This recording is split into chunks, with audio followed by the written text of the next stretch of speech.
Hello po! Hello! Palos Dine In po again. Papakita ko lang sa inyo kung paano po kabilis magluto sa kitchen po pag may restaurant kayo. Ganito lang po yun. Nagsimula tayo ngayong 1:10. Lagyan natin ng timer ha, para makita nyo. Asan ba yung timer ko? Titingnan natin yung timer. Meron po akong lulutuin na kare-kare crispy pata. Niluluto na po ang kare-kare crispy pata. Within 15 minutes po. 3 klase ng pagkain ha. Ayan o. 15 minutes. Hindi pa naluluto. So, pinuksan muna namin yung una, yung naandon.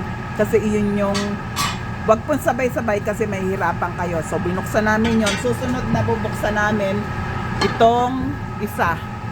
15 minutes po namin lulutuin ha. Buksan ulit namin yung isa. Tapos ito po bubuksan din namin ha. Nakaharang na, na siya. 15 minutes. I-set ko na po. Ayan, nagsisimula na siya ha. Ayan. Partida. Okay? Ganyan po kabilis lang magluto ng pagkain ha. Wag po tayong lalayo ko lang at baka maapuyan yung aking bilis lang po yan.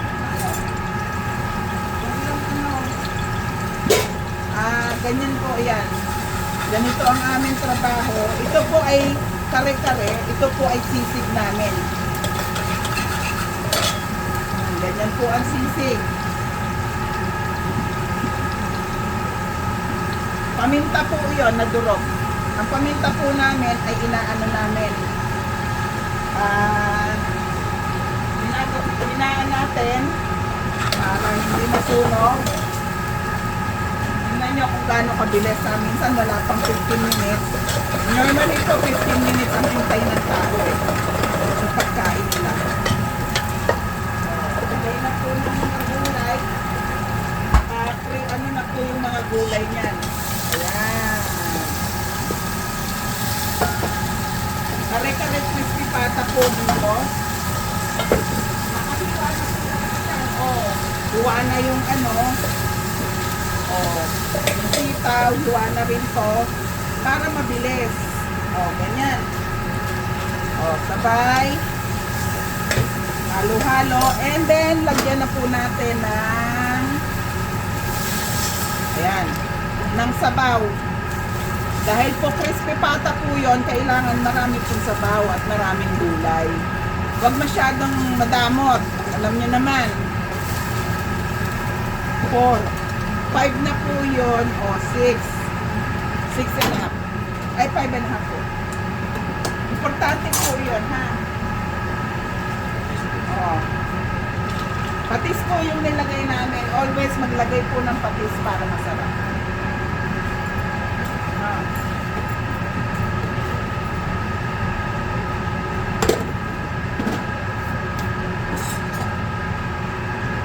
Hintayin lang po itong kumulo.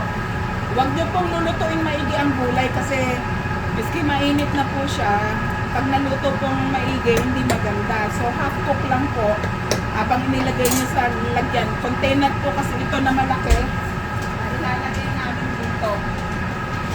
Isang order po yun na malaking pata. Dito po namin nilalagay yun.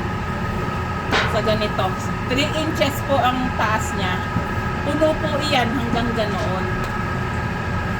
Habang niluluto, ganyan na.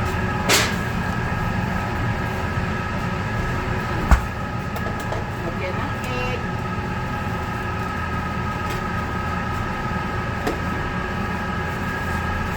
Sinigang na pork ba yan?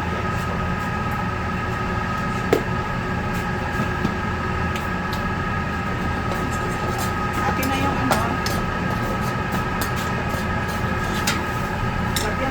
Lagyan ko na ito.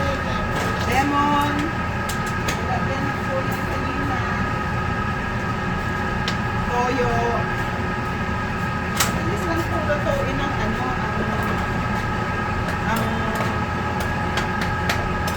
yung isang order, 11 minutes na. Ito, sandali na lang to. Where's the ano?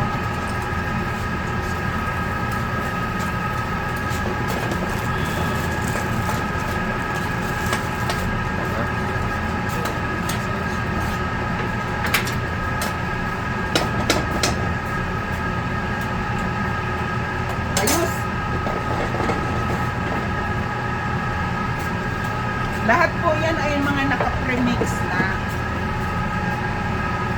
Oh. 5 more minutes pa po bago maging 15. Oh, ito po tapos na. Pinakamabilis kong lutuin ang sisig. Take out po, di ba? Is it dine-in?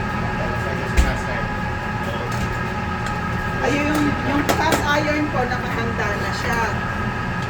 Oh, ayan. Mainit na. Ilalagay ko na to. Oh, ito nyo. Oh, lagyan na ng ano. Wala pa po ano, tapos na. Alas 10 pa lang. Oh.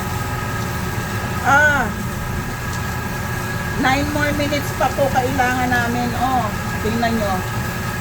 Ganyan po kabilis maluto ang pagkain. Ito po, oh, ito paluto na, inihahanda na. Patayin na yung ano.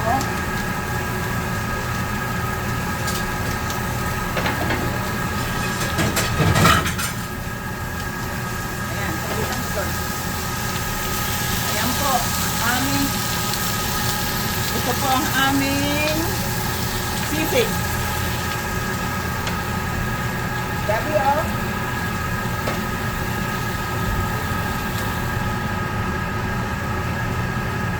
Ito na lang dalawa. Isang sinigang na baboy at pork belly po ginagamit namin sa sinigang, ha? Ano ko kasi baka mainit po. Ito po yung sa curry, kare-kare. So, 8 minuto pa ang ano namin, ang time namin. O, lalagyan na po ng daikon o yung pong radish. Radish, right? Daikon, radish, whatever. Sa atin po ay labanos. Para lasang ano naman, talagang Pilipinong lasa na sinigang na pork. So, hintayin lang po natin kumulo yan.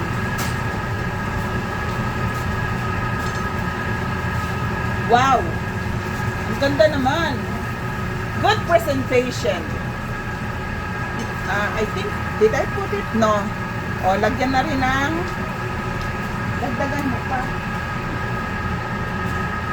Lalagyan na po ng mga gulay. I think I put the gulay, but we'll see. Ayan po. Sige, lagyan mo pa.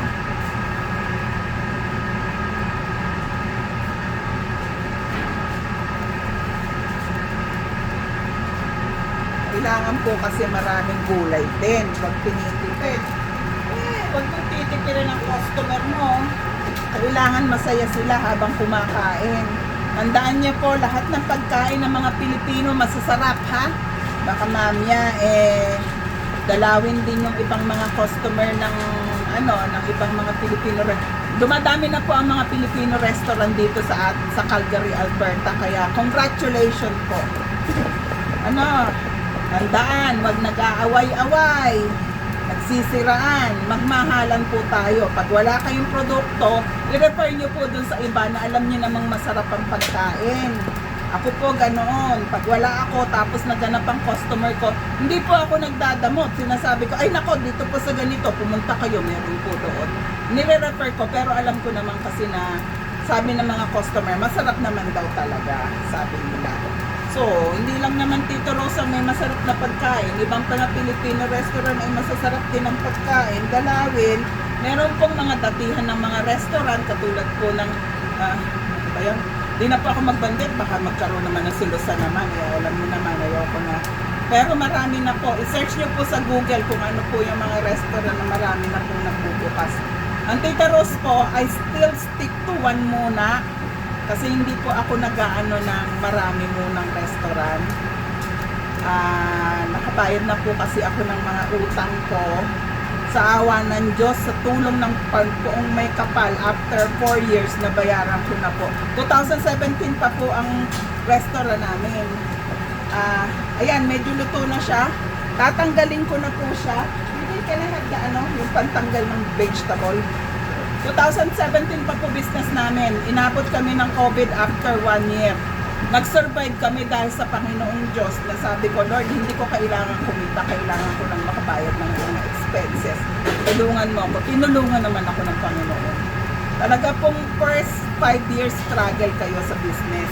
Pero mga 4 years nabayaran ko na yung utang ko na inutang ko sa gobyerno, sa bangko. Awa naman ng Diyos ngayon, tapos na po yung mga utang namin. So, ayoko pong magbukas ulit tas uutang. So, nag-iipon po ako ng dapat na ipunin. Tapos po, ang gagawin ko po, magbubukas ulit ako. Kami ulit ang may-ari, hindi po franchise. Kasi po, pag nag-franchise kami, baka po ma-compromise ang lasa, quality, at saka po yung servisyo ng pagkain. So, ganun lang po talaga. Kanya-kanya pong paraan. May iba po, gusto nila yung nag-spread out agad. Ako po, hindi po ako ganoon kasi nag-iingat ako na baka masira yung pagkain ko or pag-franchise. Pero kung kayo pa din naman at kaya nyo naman, go for it. Wala naman pong masama. Pero, comment lang po kayo kung saan nyo po yung gustong magbukas ng another brand, another restaurant in Paulos po. Kasi po, nag-iisip din po kami. Pero ipagkakaloob ng Panginoon yan, hindi naman kami ang mag-aano. Ganito lang po, nilagyan ko na ng maraming peanut butter. Masarap po maraming peanut butter sa kare-kare, ha? Peanut butter, tapos mamaya po yung palapot na niya. Then after nan, tapos na po siya. O, 4 na minuto na lang, tapos na to. Ito pa matatapos na. Andito na po lahat ang pagkain. Ito rin andito na. So, talagang less than 15 minutes kailangan tapos na po yung niluluto yung pagkain. Masarap po ito. Ganito lang po kami pa niluluto. Ang kare-kare po, nilalagyan niya ng palapot kung bakit yung malapot at sabaw. Hindi po kami gumagamit ng talagang we start from scratch po. Hindi kami gumagamit ng premix. Hindi po.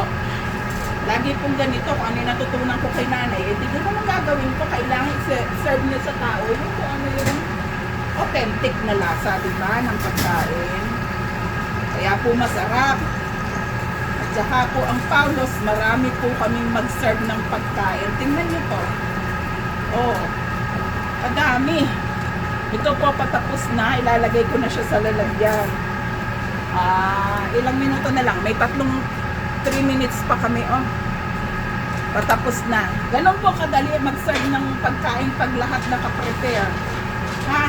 Ito po, yung lapot, ayos na, kasi bumubula na sa gilid, meaning naluto na po yung flour niya. So, ayan po. Okay na siya. And kainaman na lapot, hindi po yung malapot na lapot. Yan po ang standard ng Paulos, ha?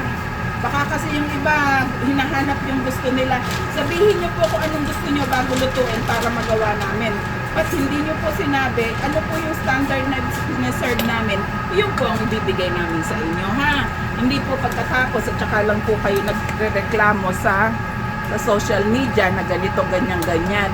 I remember, that was like a year ago, may nagreklamo na mapait daw yung papaitan. Sabi ko, ha? Saan daw nakatikim ng papaitan ng mapait? Yung po standard namin. Kung kayo po ay, luto na po ito, ha? Kung kayo po ay may standard na hindi mapait, sa inyo po yun. Pero sa amin po kasi, I grew up sa parents ko, yun po ang luto namin.